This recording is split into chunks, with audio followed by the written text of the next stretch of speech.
Kita bahas sekarang tentang interpretasi Born pada fungsi gelombang. Jadi sebelumnya kita sudah belajar tentang persamaan Schrödinger. Di dalam persamaan itu terdiri dari persamaan diferensial parsial, kemudian dengan menggunakan persamaan Schrödinger kita bisa menentukan fungsi gelombang suatu partikel dengan catatan V-nya atau energi potensialnya diketahui. Nah, sekarang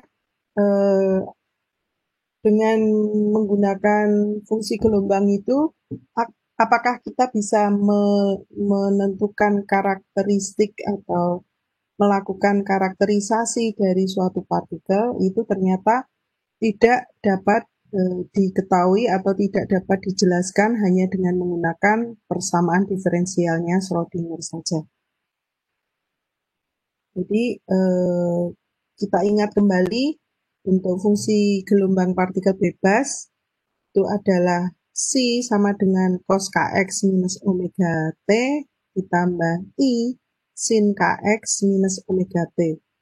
Suku yang pertama itu menunjukkan bilangan real, sedangkan suku yang kedua ini menunjukkan bilangan imajinernya.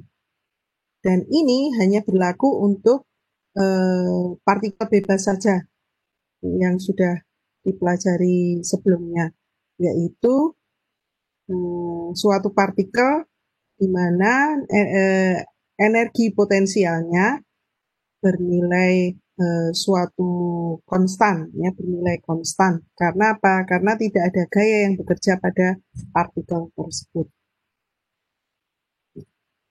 Postulat Born itu berkaitan dengan probabilitas keberadaan dari partikel. Jadi statementnya adalah seperti ini.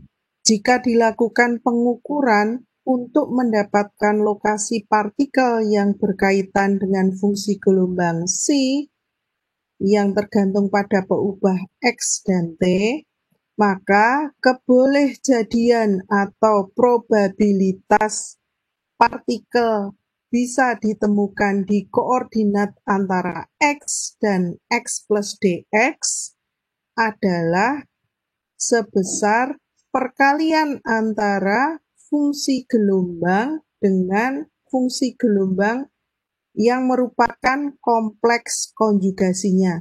Ya, jadi di sini ada C star dan C yang keduanya dikalikan. Itu merupakan suatu kebolehjadian atau probabilitas ditemukannya partikel atau letak atau posisi partikel tersebut bisa ditentukan. Ya. Nah, C star itu menunjukkan kompleks konjugasi dari fungsi gelombang C. Ya, jadi kalau untuk partikel bebas tadi ada C sama dengan cos Kx minus omega T, kemudian ditambah I sin Kx minus omega T.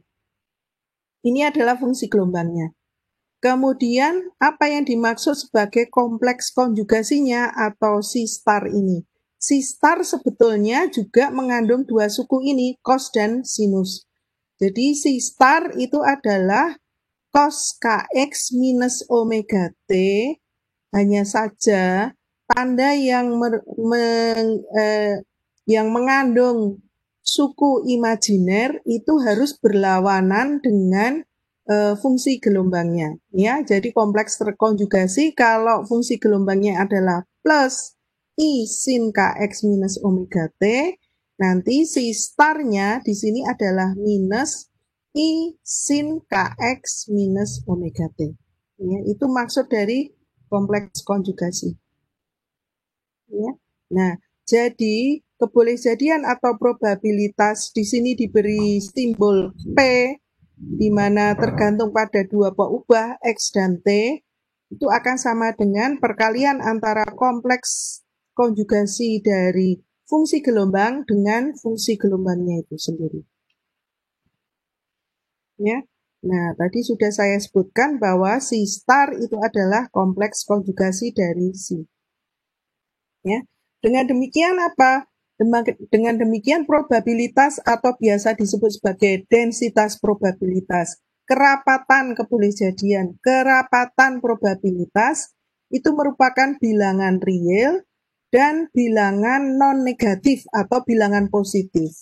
Ya, dengan demikian tidak mungkin bahwa PXT ini akan sama dengan fungsi gelombangnya atau CXT. Oke, PXT tadi hasil perkalian antara fungsi gelombang dengan kompleks konjugasi fungsi gelombang.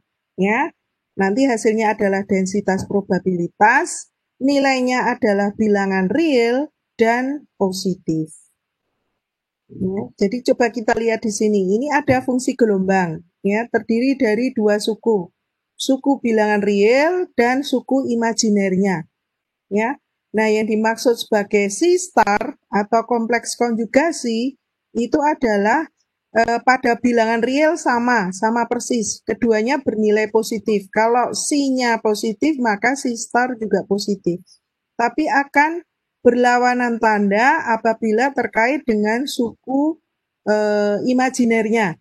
Jadi kalau pada fungsi gelombang itu suku imajinernya adalah plus I besar ini, ya, maka pada kompleks konjugasinya akan menjadi minus I uppercase ini, I huruf besar.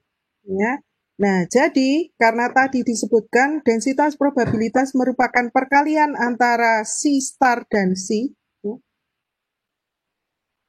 maka ya dikalikan saja antara ini R plus II dengan R minus II. Ya, hasilnya akan diperoleh bahwa R dikalikan R adalah R kuadrat, kemudian II kali R, II kali R ditambah dengan minus II kalikan R, hasilnya akan 0. Kemudian kalau suku yang kedua ini dikalikan ya, minus II plus dikalikan dengan plus II, hasilnya adalah minus I kuadrat I kuadrat. Ya, atau kita lihat di sini hasilnya, ya, harus diingat bahwa I kuadrat di sini sama dengan minus 1. Ya, jadi karena di sini adalah minus dikalikan minus 1, hasilnya akan menjadi positif 1. Ya, sehingga C star dikalikan C, kita akan mendapatkan hasil R kuadrat plus I kuadrat. Tapi I-nya ini bukan bilangan imajiner tadi ya. I-nya ini adalah merupakan suatu bilangan real juga. Ya. Jadi dengan demikian perkalian keduanya itu akan dihasilkan suatu bilangan real yang nilainya adalah positif.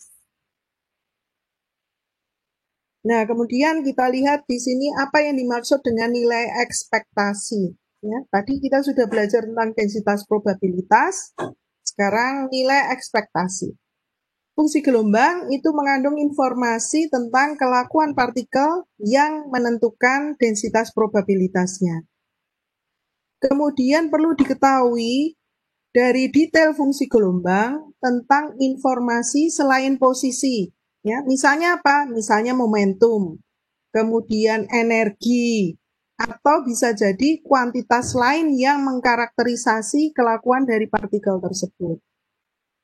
Jadi kalau ada partikel yang fungsi gelombangnya adalah C, pada pengukuran posisi partikel dalam sistem yang digambarkan dengan fungsi gelombang, maka probabilitas menemukan partikel tersebut untuk suatu koordinat dalam interval antara X sampai dengan X plus delta plus dx sepanjang fungsi gelombangnya tidak sama dengan 0 ya dalam interval tersebut. Ya, tentu saja sebagian besar fungsi gelombang yang diketahui itu nilainya bukan sebesar 0. Ya. Nah, memungkinkan untuk menemukan posisi rata partikel. Caranya bagaimana? Caranya ini mesti dibayangkan ya. Jadi dimisalkan membuat suatu pengukuran posisi partikel pada waktu T tertentu. Ya. Nah, kemudian probabilitas untuk menemukan partikel antara jarak X dengan X plus DX, itu kita bisa menggunakan postulatnya Born tadi, ya, bahwa PXT itu akan sama dengan C star dikalikan C-nya. Ya. Nah, kemudian dibayangkan kita melakukan pengukuran beberapa kali pada sistem yang sama dengan yang digambarkan oleh fungsi gelombang C pada nilai T yang sama, dan kemudian kita catat nilai pengamatan X tempat di mana partikel tersebut ditemukan. Jadi mungkin agak susah dipahami di sini. Maksudnya adalah begini.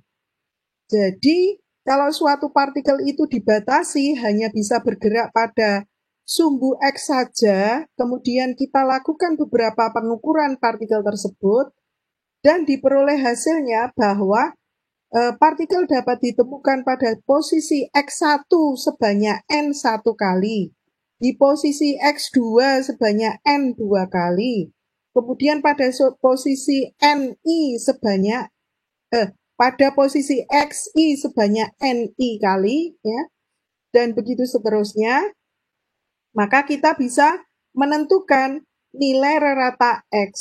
Ya. Jadi simbol yang digunakan untuk menyatakan nilai rata X itu bisa berupa X bar, jadi X yang di atasnya ada garis, ya, atau X yang diberi kurung seperti ini, ya. Keduanya menunjukkan nilai rata X, ya. Nah, besarnya berapa? Besarnya kalau pengukuran itu hanya dilakukan beberapa kali, ya, 3, 4 kali atau 10 kali, maka kita bisa mendapatkan nilai rata X ini, yaitu merupakan perkalian antara posisi X1 ditemukan sebanyak N1 ditambah posisi di X2 ditemukan sebanyak N2 ditambah begitu seterusnya, ya. Kemudian dibagi dengan berapa kali posisi itu ditemukan, ya. Dibagi dengan N1 ditambah N2, N3 sampai ke Ni, ya. Atau bisa dinyatakan karena ini merupakan penjumlahan dengan simbol penjumlahan sigma, ya, sehingga X bar itu sebesar sigma Ni Xi dibagi dengan sigma Ni, ya. Tuh. Nah, terus itu tadi kalau penentuannya atau pengukurannya itu secara diskrit, maksudnya berhingga 10 kali, 30 kali, 50 kali. Tapi kalau pengukurannya itu dilakukan dalam jumlah yang sangat besar, maka kita tidak bisa menggunakan sigma lagi, ya.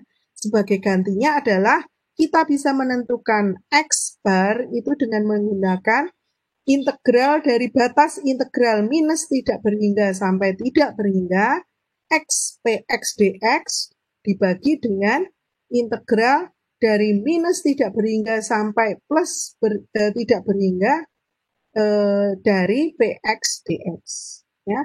Atau kalau Px-nya ini dinyatakan sebagai perkalian antara fungsi gelombang dengan kompleks konjugasinya, kita akan mendapatkan bahwa X rata, nilai X rata itu sama dengan ini, ya.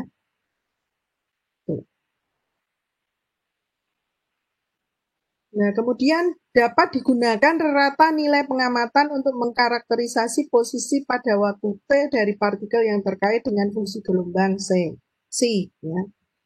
Kemudian nilai rata ini yang kita kenal sebagai nilai ekspektasi atau expectation value dari koordinat X partikel pada waktu T tertentu.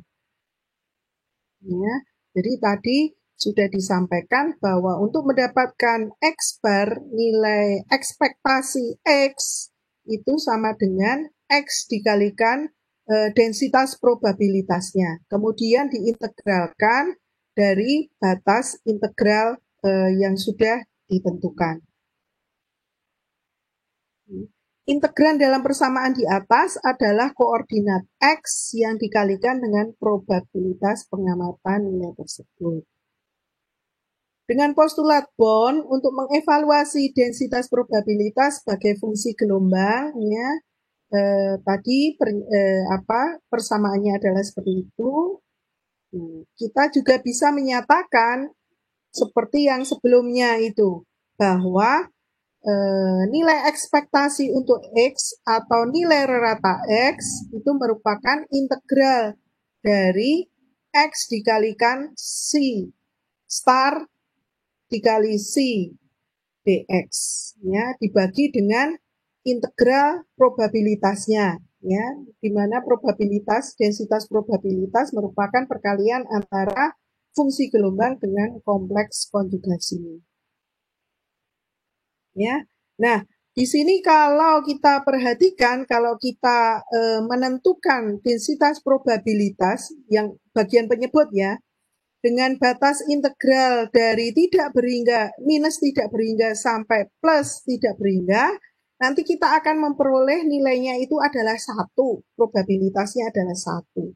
Sehingga persamaan yang di atas ini X bar dengan persamaan yang di bawah X bar itu nilainya adalah sama. Mengapa?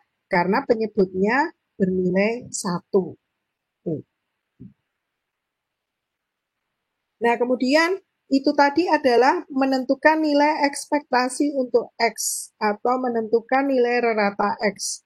Nah, sekarang bagaimana menentukan nilai ekspektasi untuk momentum? Nilai ekspektasi untuk momentum ya kita ikuti saja aturan di dalam menentukan nilai ekspektasi tadi, yaitu merupakan integral perkalian antara momentum dengan fungsi gelombang dan kompleks konjugasinya. Ya, diintegralkan pada batas integral yang sudah ditentukan. Tetapi kalau diperhatikan di sini, integral persamaannya dapat dievaluasi, ya, integran perkalian antara C star, P, dan C harus dinyatakan sebagai fungsi variabel X dan T. Pada mekanika klasik, P selalu dapat dinyatakan sebagai fungsi variabel X atau bisa juga sebagai fungsi dari T. Ya, jadi kalau ada partikel bergerak dalam potensial yang time dependent, yang tergantung pada waktu, P ini dapat ditulis sebagai fungsi X saja, ya, karena momentumnya telah diketahui dengan tepat pada setiap titik di jaraknya atau di jalurnya. Tetapi pada mekanika kuantum, berdasarkan prinsip ketidakpastian Heisenberg, ya, ingat lagi bahasan tentang ketidakpastian Heisenberg, tidak mungkin untuk menyatakan P sebagai fungsi X. Karena apa? Karena antara P dan X tidak dapat diketahui atau tidak dapat ditentukan dengan tepat secara bersamaan. Momentum P juga tidak mungkin dinyatakan sebagai fungsi dari T. Ya. Sehingga harus dicari cara supaya integrannya dapat dinyatakan dalam suku X dan mungkin T. Ya.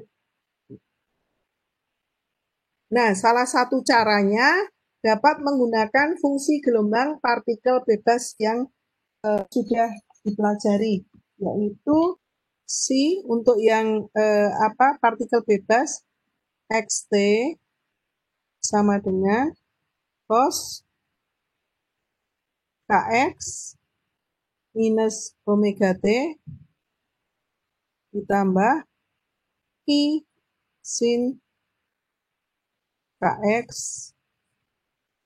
minus omega t. Nah, sekarang untuk bisa mendapatkan tujuannya tadi, ya, untuk bisa mengetahui nilai ekspektasi untuk momentum, ya, dikaitkan dengan variabel X-nya, ya. Sekarang kita derivatifkan si ini terhadap X, ya. Jadi diderivatifkan si XT terhadap X. Hasilnya apa? Hasilnya ya seperti yang sudah dipelajari, ya. bahwa di sini ada dua peubah diferensial parsial terhadap X, maka hanya yang mengandung peubah X saja yang diderivatifkan, sedangkan yang mengandung peubah T dianggap suatu konstanta, ya. Sehingga kita peroleh diferensial dari cos Kx adalah minus K sin Kx minus omega T. Ya. Tuh. Sedangkan diferensial dari sin itu adalah K dikalikan I cos Kx minus omega T. Nah, sekarang kalau misalnya I dan K itu kita keluarkan, sehingga kita akan mendapatkan ini.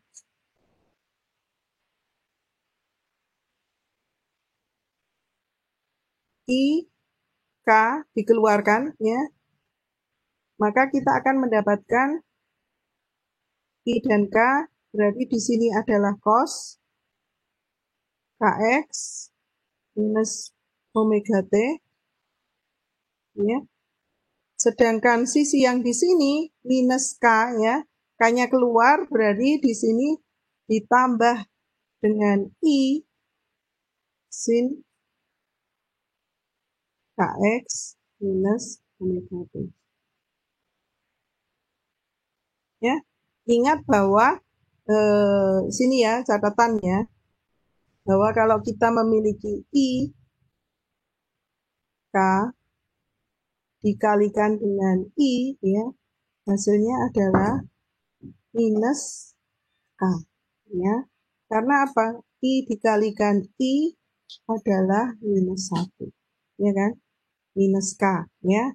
Sehingga sama dengan persamaan yang di atas. Di sini tadi suku K itu harus dikalikan dengan minus K. Ya, oke. Berarti ini sudah benar ya. IK kalikan cos Kx minus omega T ditambah I sin Kx minus omega T.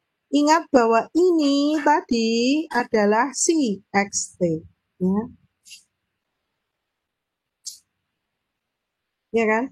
Ini tadi kan fungsi gelombang yang di atas itu, ya.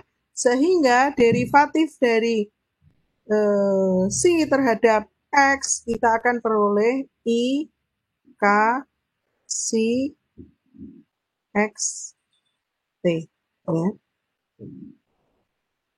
Nah, kemudian ingat lagi K itu apa? K adalah bilangan gelombang atau wave number, ya. Jadi harus diingat bahwa K ini bilangan gelombang 2pi per lambda, ya. Terus menurut postulat de Broglie kita mengetahui bahwa lambda bisa ditentukan asal momentumnya diketahui, ya kan? B, ya. Tuh.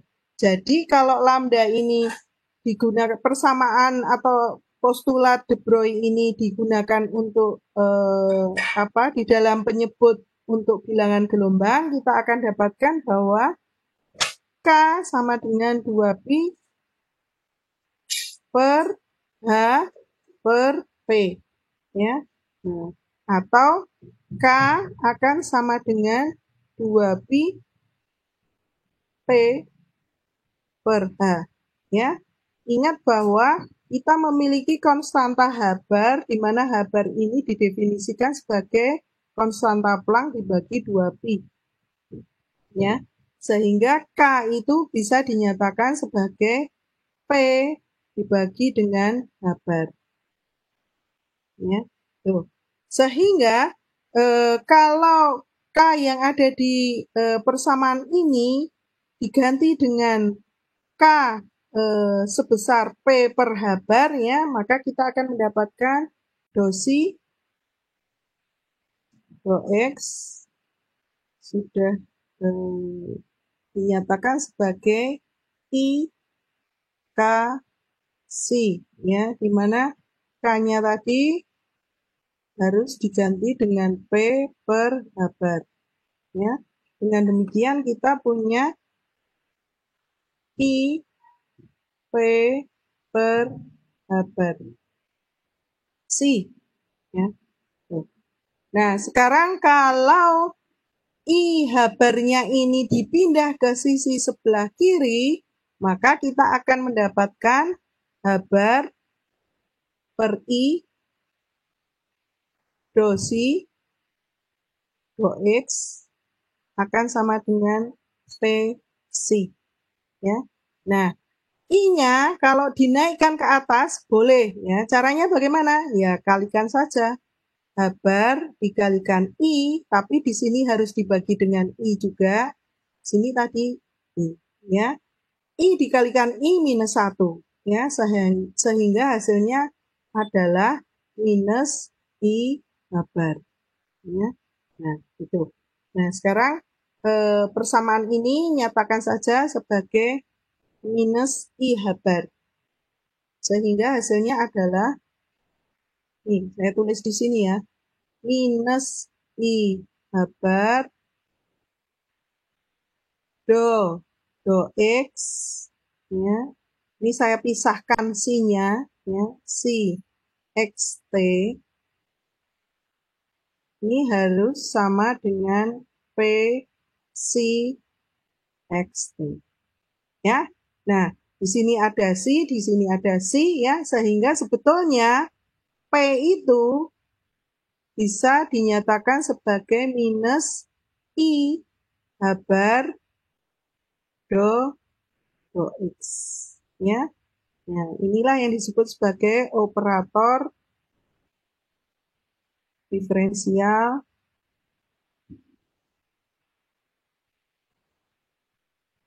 untuk momentum.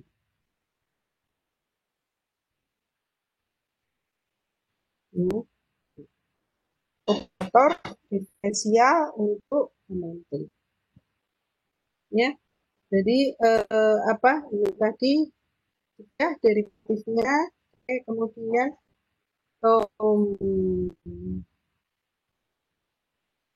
nampak ya, operator diferensialnya adalah minus I habar do X. Yang menunjukkan bahwa pengaruh perkalian fungsi gelombang C dengan P itu adalah sama dengan pengaruh operasi fungsi tersebut pada operator diferensial minus I habar do X. Ya. Ya, nah sekarang kalau diterapkan untuk apa namanya energi bagaimana? Ya, sama saja.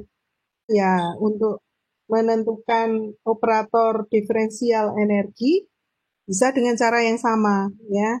Jadi kita punya dosi XT sama dengan cos AX minus omega T ditambah I sin AX minus omega T. Ya, cuma kali ini diferensialkan terhadap waktu. Ya. Jadi dosi XT derivatifkan terhadap waktu. Ya, maka nanti yang akan terkena itu adalah minus omega T ini. Ya, cos didiferensialkan hasilnya menjadi minus sin. Ya, berarti minus omega dikalikan minus sin Kx minus omega T. Ya, di sini sin itu kalau didiferensialkan hasilnya adalah cos. Ya, di sini ada minus omega T, maka akan kita peroleh I minus I omega cos Kx minus omega T. Ya, nah seperti yang tadi, kalau misalnya di apa namanya dikeluarkan I dan omeganya, ya maka kita akan mendapatkan minus I omega cos Kx minus omega T. ditambah I sin Kx minus omega T. Ya. Nah, ini kalau diperhatikan tidak lain tidak bukan adalah psi sendiri, ya, fungsi gelombang sendiri yang mengandung dua peubah, ya. Sehingga kita akan dapatkan bahwa do si do T itu sebesar minus I omega si Xt. Nah, tapi harus diingat bahwa sini ya coret-coretnya ya, omega adalah frekuensi anguler, besarnya adalah 2pi per periode. Atau karena periode itu sama dengan seper frekuensi, maka kita bisa menyatakan omega ini sebagai 2pi dikalikan frekuensi. Ya. Kemudian ingat lagi apa yang disampaikan oleh Einstein bahwa E itu besarnya bisa ditentukan asal frekuensinya diketahui. Ya. Nah, atau frekuensi itu bisa dinyatakan sebagai E dibagi dengan konstanta Planck. Nah, dengan demikian, kalau omega ini dinyatakan dengan energi, akan diperoleh hasil 2pi E per H. Ya, ingat bahwa H bar itu sama dengan H per 2pi. Sehingga kita punya di sini omega sama dengan energi dibagi dengan H bar. Terus gunakan ke persamaan ini tadi. Ya. Ini adalah dosi Xt T sama dengan itu. Maka di sini I E per H bar si Xt. Ya, pindahkan H bar dan I ke sisi sebelah kiri, kita akan mendapatkan H bar per I, ya, minus ini ya, maaf, minus. Terus ini supaya I-nya di atas, seperti tadi, kalikan dengan I per I. Ya.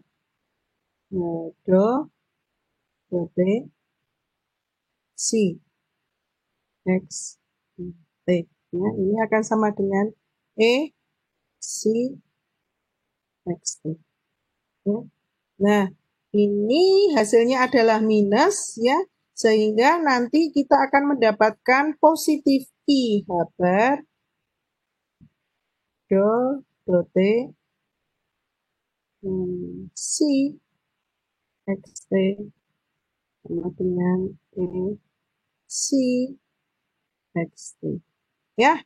Nah, dengan demikian kita mendapatkan bahwa operator diferensial untuk energi itu besarnya adalah ini I H bar do T. Oke. Ya. Operator diferensial untuk momentum itu adalah minus I H bar do X, sedangkan kalau untuk energi kita akan bisa menggunakan operator diferensialnya sebesar I H bar do T. Ya. Sebetulnya ya kalau diperhatikan di sini mirip antara keduanya ya. Ada I, ada H bar, yang satu nilainya adalah negatif, yang satu positif.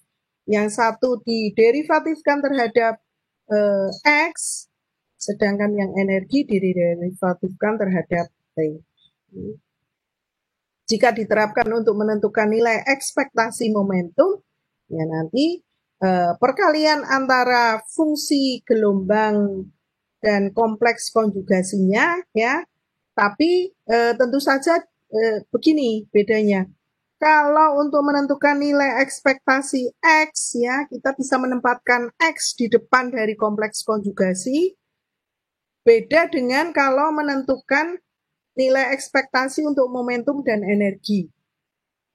Ya, nilai ekspektasi untuk momentum dan energi ini P dan E-nya harus diletakkan di tengah-tengah di antara kompleks konjugasi dan fungsi gelombang, ya, sehingga persamaannya akan menjadi seperti ini, ya. Mengapa beda ya nanti artinya memang akan menunjukkan arti yang sangat berbeda, ya, karena untuk nilai ekspektasi momentum kita harus menggunakan operator diferensial momentum yang besarnya adalah minus I H bar do X, ya, sehingga untuk menentukan nilai ekspektasi momentum kita bisa menggunakan persamaan integral ini, ya, di mana nanti fungsi gelombangnya harus diderivatifkan terlebih dahulu terhadap X-nya, ya, baru kemudian hasil derivatifnya dikalikan dengan kompleks konjugasi dari fungsi gelombang tersebut, ya. Jadi seperti ini untuk menentukan nilai ekspektasi momentum. Integral karena I dan H bar itu merupakan suatu bilangan konstan keluar dari integral, ya, sehingga kita mendapatkan perkalian antara ini, antara kompleks konjugasi fungsi gelombang dikalikan dengan derivatif dari fungsi gelombang terhadap X, ya, baru kemudian diselesaikan integralnya. Nah, sedangkan kalau untuk mendapatkan nilai ekspektasi energi total, kita bisa menggunakan operator diferensial sebesar I H bar do T tadi, ya, sama analog caranya dengan menentukan nilai ekspektasi momentum, ya. Fungsi gelombangnya diderivatifkan dulu terhadap waktu, baru kemudian dikalikan dengan kompleks konjugasi fungsi gelombang, ya. Tuh. Jadi nanti kita akan mendapatkan persamaan untuk menentukan nilai ekspektasi energi total seperti ini. Atau kalau kita menggunakan persamaan bahwa energi total merupakan penjumlahan antara energi kinetik dan energi potensial, ya maka operator diferensialnya akan lebih panjang seperti ini, ya, bahwa C-nya harus diderivatifkan 2 kali, ya, untuk memenuhi pada suku energi kinetik dan harus dikalikan dengan suku energi potensial.